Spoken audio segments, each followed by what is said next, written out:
పనేమిటో గుర్తించాడు. ఎన్ని ఇబ్బందులైనా ప్రజలను బంధకాల నుంచి విడిపించి తీసుకొచ్చాడు, నడిపించాడు. క్షామము నుండి క్షేమం వైపు నడిపించటం.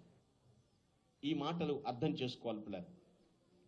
విద్యాభ్యాసం చేశారు. గుల్బర్గాలో ఎంబీబీఎస్ చదివారు ఆయన, రాజశేఖర రెడ్డి గారు. 8వ తరగతిలో నుంచే ఆయనకి సేవా లక్షణాలు ఉన్నాయని నేను ఒక పుస్తకంలో చదివాను పిల్లలు.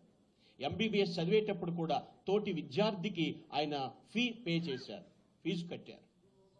ఆ సేవా తత్పరత ఉంది, సేవ చేయాలనేటువంటి విషయాలు. 33 సంవత్సరాల వయస్సులోనే పిసిసి ప్రెసిడెంట్గా ఆయన ఎన్నికయ్యారు. కారణం ఏమిటంటే దైవ ధ్యానాన్ని మరువలేదు, దేవుని శిలువ విలువలను ఎక్కడా కూడా మర్చిపోలేదు. నాకు ఈ ఆయుష్ ఇచ్చింది, ఆరోగ్యం ఇచ్చింది ఆది సంభూతుడు కాబట్టి ఆయన ఆనందింప చేస్తాను అనేటువంటి తృష్ణ వారిలో ఖాళీగా ఉండనివ్వలేదు పిల్లలు. Yes, he served to the society. ఒకటి అనుకునేవారు ఆయన, లీడర్షిప్ అంటే this is not an administration. Leader అంటే ఎటువంటి వారిని ఆయన చూపించారు. హీ వాజ్ ఎ హ్యూమనిస్ట్, మానవతావాది. అధికారం కంటే మానవత్వం గొప్పదని ఆయన భావించారండి ఆయన. అందుకనే అధోగతిలో ఉన్న ప్రజలను పురోగతి వైపు, దట్ మీన్స్ ప్రగతి వైపు నడిపించారు. He served to the society. ప్రతి ఒక్కరు కూడా మనం నేర్చుకోవాల్సిన గుణలక్షణాలు ఉన్నాయి. 1999 నుంచి 2004 వరకు కూడా ప్రతిపక్ష నేతగా ఆయన జీవించారు. ఎప్పటికీ కూడా భక్తి విడిచిపెట్టలేదు. ఏం చేశారు అనేటువంటి విషయాన్ని కాదు పిల్లలు. ఏప్రిల్ 9, 2003లో పాదయాత్ర ప్రారంభించాడు ఆయన. అప్పుడు ఉమ్మడి ఆంధ్రప్రదేశ్లో 11 జిల్లాల్లో 56 నియోజకవర్గాల్లో 68 రోజుల్లో 1470 కిలోమీటర్ల పాదయాత్ర చేశారు. ఎందుకు ఈ ప్రస్తావన తెచ్చానో మీకు నేను చెప్తాను పిల్లలు.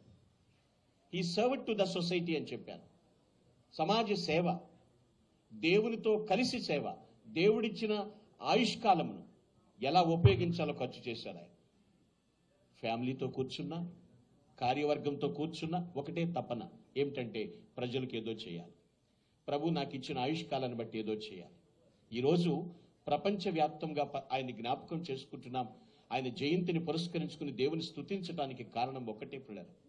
దేవునికి ఇచ్చిన ఆయుష్కాలంను బట్టి, దేవుడిచ్చిన ఆయుష్కాలం ఆయన సేవ చేయడం. ఒక సైన్స్ విషయాన్ని మీకు చెప్పాలి ఈ సందర్భంలో.